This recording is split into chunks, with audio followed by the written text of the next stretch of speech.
بسم اللہ الرحمن الرحیم۔ کرم ہوگا، ورنہ ہمیں جو توجہ دینی ہے وہ آئندہ کے بچوں پر دینی ہے۔ یہ امانت الہی ہے ہمارے پاس، اس میں خیانت نہ ہونے پائے۔ یہ اللہ کی امانت اللہ نے ہمیں دی ہے، اور وہ ہم سے واپس مانگے گا تو جیسی دی ہے امانت کو ویسے ہی لوٹانا امانت داری ہوتی ہے۔ اللہ نے ہمیں یہ سچا دیا تھا، جھوٹا نہیں دیا تھا۔ اللہ نے ہمیں یہ مومن اور مسلم دیا تھا، منافق اور کافر نہیں دیا تھا۔ اللہ نے اسے ہمیں انسان بنا کر دیا تھا، ہمیں جانور بنانے کا نہیں کہا تھا کہ تم جانور بنا کے لوٹا دو۔ لہذا ہے کہ ایک بچے کی تربیت کرنے کا یہ ثواب 2 بچے کی، 3 بچے کی، بچیوں کی تربیت کے حوالے سے احادیث ہیں۔ جن ماں باپ کے ہاں اتنی بچیاں ہوتی ہیں، جن کے ہاں اتنے بچے ہوتے ہیں، اور وہ انہیں صحیح انسان بنا کر معاشرے کے حوالے کر دیں، اور صحیح اصول ان کے ذہن میں، ان کو کیز، ان کو چابیاں، ان کو اصول اور فارمولے ان کے دماغ میں بٹھا دیں، پھر وہ اپنے معاملات کو خود ہی سیدھا رکھیں گے۔ یہ ہے ماں باپ کی ذمہ داری، اور اس کا ایک طریقہ، ایک ذریعہ، ایک انداز یہ ہے کہ میں اپنے بچوں کو مجلس میں لے کر آؤں، اس لیے کہ ہمیں بھی ماں باپ لاتے تھے، اور جب میرے ساتھ آ کر بیٹھیں گے تو انہیں اندازہ ہوگا کہ مجلس میں بیٹھا کیسے جاتا ہے، اور اچھی بات سننے پر کیسے اپنی توجہ کا اظہار کیا جاتا ہے۔ اور یہی تربیت کا اعلیٰ ترین عنوان ہے جسے عزاداری کہا جاتا ہے۔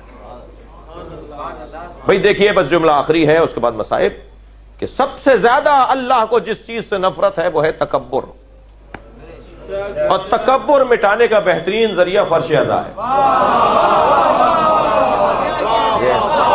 یہاں بیٹھنے والا اپنی انا کو مٹاتا ہے، اپنی میں کو ختم کرتا ہے، اسے عادت نہیں ہے۔ بیماری اور بات ہے، اب میں مثلا ایکسیڈنٹ کی وجہ سے میں سخت جگہ نہیں بیٹھ سکتا، کوئی کرسی پر بیٹھا ہے، بیماری علیحدہ بات ہے، لیکن اگر میں صحیح ہوں، سالم ہوں، اور ہو سکتا ہے کہ مجھے وہاں بھی سالمیت مل جائے اور شفا مل جائے، یقیناً ہو سکتا ہے۔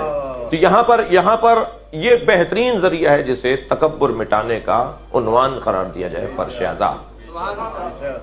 اب آپ لائٹیں بند کر دیتے ہیں، لیکن میں نے یہ بھی اپنے بزرگوں سے سنا ہے کہ روتے وقت اس بات کا خیال نہیں کرو کہ تمہارا منہ کیسا بن رہا ہے، تم رو رہے ہو تو تمہاری شکل کیسی بن رہی ہے۔ بعض لوگوں کی روتی ہوئی شکل اچھی نہیں لگ رہی ہوتی ہے، بعض لوگوں کی شکل رو رہے ہوتے ہیں تو اچھی لگ رہی ہوتی ہے۔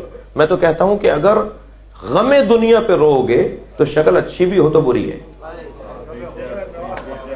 غم دنیا پہ اگر میں رہوں گا تو شکل اچھی بھی لگ رہی ہے تو وہ بری شکل ہے، اور اگر غم حسین میں رہوں گا تو کیونکہ زہرا کو اچھی لگ رہی ہے، سیدہ کو وہ شکل اچھی لگ رہی ہے۔ بند کرنا چاہیں تو لائٹ بند کریں۔